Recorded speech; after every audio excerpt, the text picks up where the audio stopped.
How much strength training do I need? What is the right relation between input and output? And what do most people underestimate? And what do most people overestimate?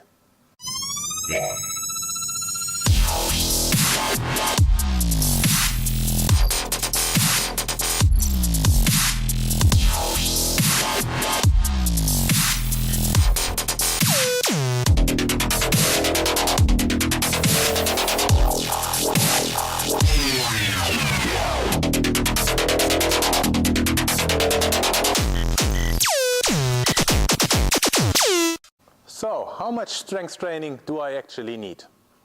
How much can refer to frequency and duration. Frequency being the amount of sessions per week. Duration, the amount of minutes per session. How much can also refer to volume and intensities. Intensity, the amount of weight you need to lift or the amount of resistance. Volume, the total amount of sets and repetitions you need to do. The first question is always, what do you want to achieve? So if you have been watching these videos before, I might bore you to death by now because I always come back to this one. What is your goal? What is your desired outcome? And from there, you define the amount of training sessions, the intensity, the volume, and so on. And I cannot mention that often enough, because that's where I see it goes wrong most of the times. So again, what is your goal? What do you want to get out of this training? And from there we see how many times you need to train, how intense you need to train, how long you need to train, and all these kind of things. So how much is actually needed? In my opinion, there is a linear relationship between input and output. Yeah? So the more you put in, the more you get out. At some point, that relationship is going to flatten, so you put in more than you get out, especially what we are doing at the highest level with Olympians, that we need to put in quite a lot, and the gains are sometimes not as we expect them or as the athletes expect them.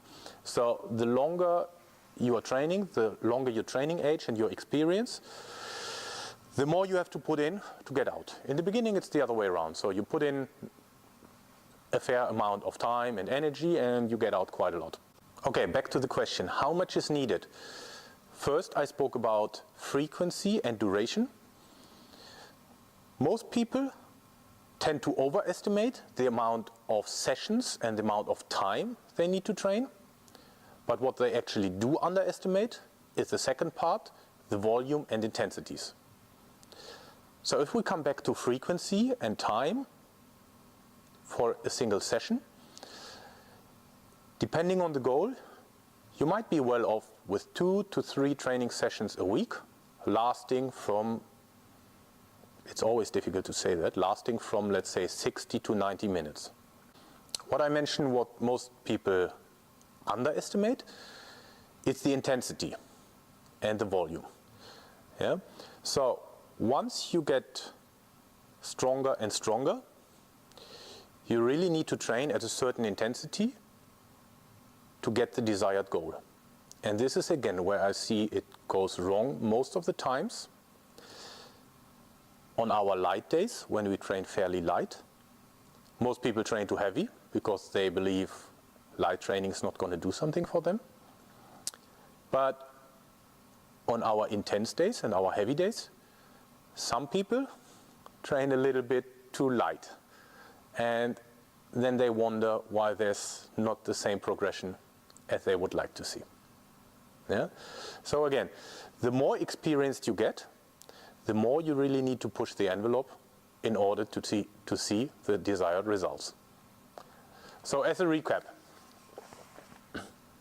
how much can refer to frequency and duration, so amount of sessions per week, and the amount of minutes per session. And again, there 2 to 3 times a week for 60 to 90 minutes is sufficient in most cases. Once it comes to volume and intensities, it's very difficult to say here in such a short video. But again, volume and intensity is what really makes the difference over time. So the more experienced you get, the more you have to put an emphasis on the right volumes and the right intensities, and also making sure you train at the intensities that are prescribed. Yeah?